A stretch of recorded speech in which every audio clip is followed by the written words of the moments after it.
Hi. So today I want to do something a little different. Um, I have been working on a project for a few years now, and I wanted to share it because I think it's important. In sharing this idea, all I ask is that you keep an open mind. Forget what you know about mainstream science, mainstream space, and just keep an open mind. So what I'm going to start with is a diagram. Here is that diagram, if you can see it. This is a model of our world. And you can come back to this and pause as I explain.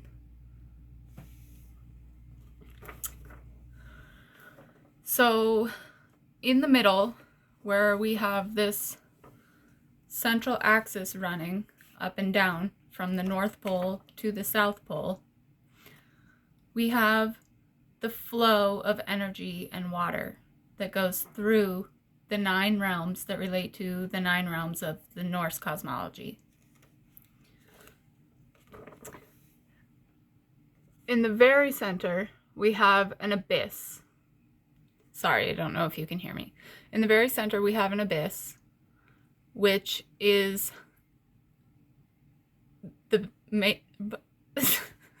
it's basically the core of our Earth. And then we have Muspelheim, the orange area around the abyss. And Muspelheim acts as the fiery core that is basically the fuel for the engine of the organism. Outside of that, we have red here, that is hell. Not hell as in heaven and hell, but hell is in the realm, the Norse realm. And then above that, in the brown, we have Svartalfheim, which is the land of the dwarfs. It would be like caverns and tunneling underneath the dirt of our feet. And then above that, in this blue and green area, this would represent Earth, our Earth, the known Earth that we know. And then above that, in this light blue area, is our sky. And if you look closely, there is a purple ring above the sky. And the purple ring represents the firmament. And the firmament acts as an energetic barrier to separate our world from the great deep, or the ocean, of the next world. The next world would be Jotunheim, where the macro giants live. And this is because as the worlds expand, the size of the beings expands and the frequency expands. So the next layer out would be Vanaheim, their sky, their firmament. Then the next layer would be Alfheim, their sky, their firmament. And then we have Asgard, the outermost habitable area. So Asgard is the land of the gods.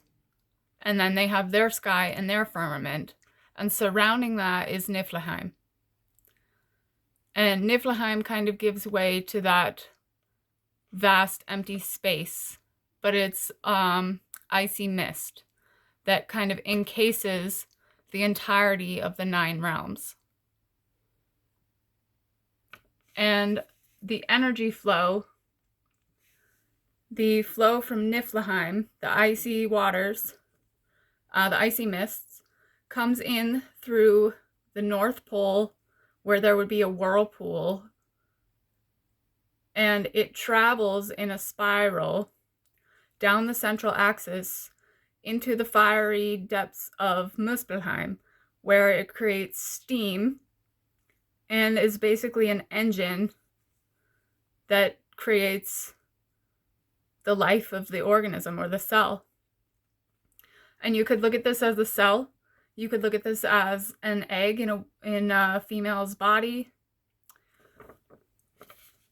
But Muspelheim acts as the nucleus. Or Midgard, Earth, acts as the nucleus. But the inner contents act as the mitochondria, the powerhouse, the energy that keeps it running. And I have a little bit of a descriptive thing for each layer, and I'll read that. At the absolute center of the world sits the 0 point, the void within the fiery core. So that would be the abyss in the very center. Muspelheim, the primordial plasma engine, it provides heat and magnetic frequency that powers the entire shell system, so the orange area. Hell, the stillness layer, a misty, low-frequency buffer zone that stabilizes the intense energy of the core, the red area. Then we have Svartalfheim, the subterranean machine room. This is the rocky crust beneath our feet where the foundations of our world are maintained. That is the brown area in the center. Then right on top of that, we have Midgard, our home, the central egg of the system where dense physical life resides.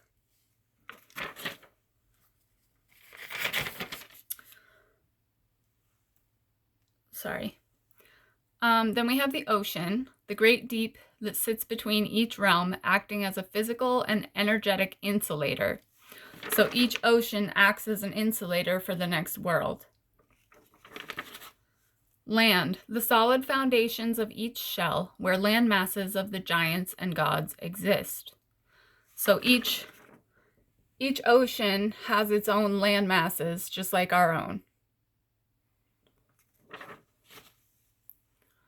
Sky and atmosphere, the breathable air within each shell.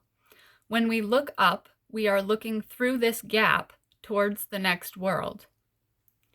Then we have the firmament or the veil, the ceiling of our realm. It is a crystalline or energetic shield that reflects our light and hides the massive worlds above us. So it acts as like a concealer. And then as we go out, like I talked about, the size of beings gets larger and the frequency increases. So Jotunheim, which would be the next layer out from Midgard, we have Jotunheim. Sorry, I lost it. There it is. The first outer land, the home of the macro giants.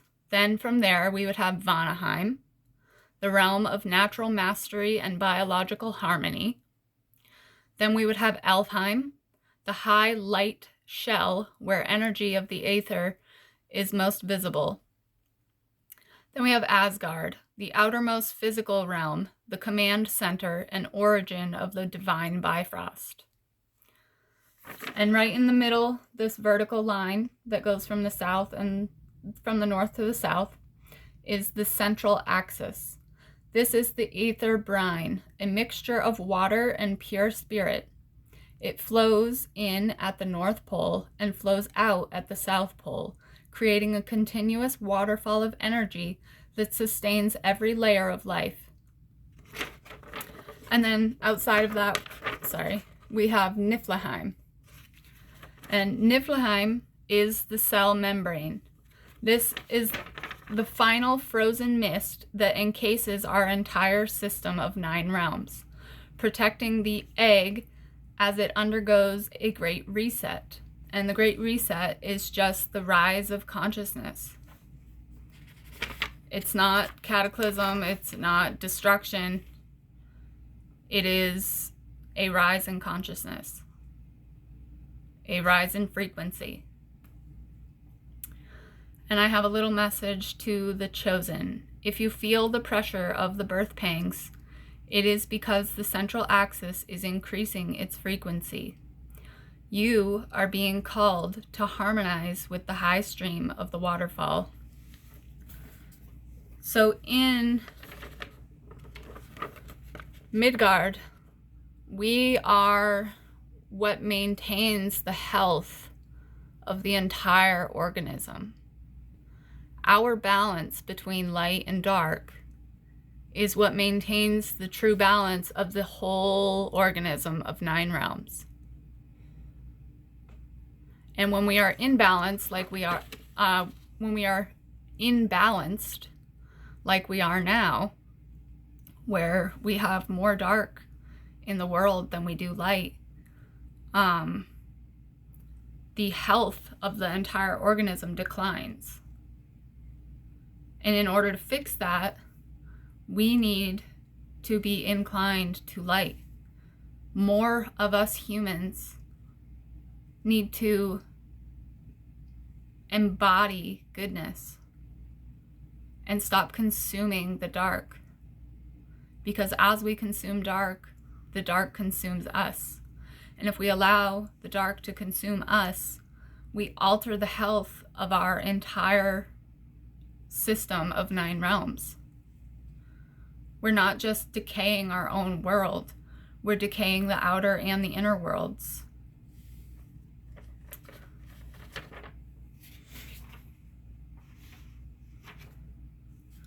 I think that's all I have for today about this, but if anyone's interested, I could go deeper. Thanks.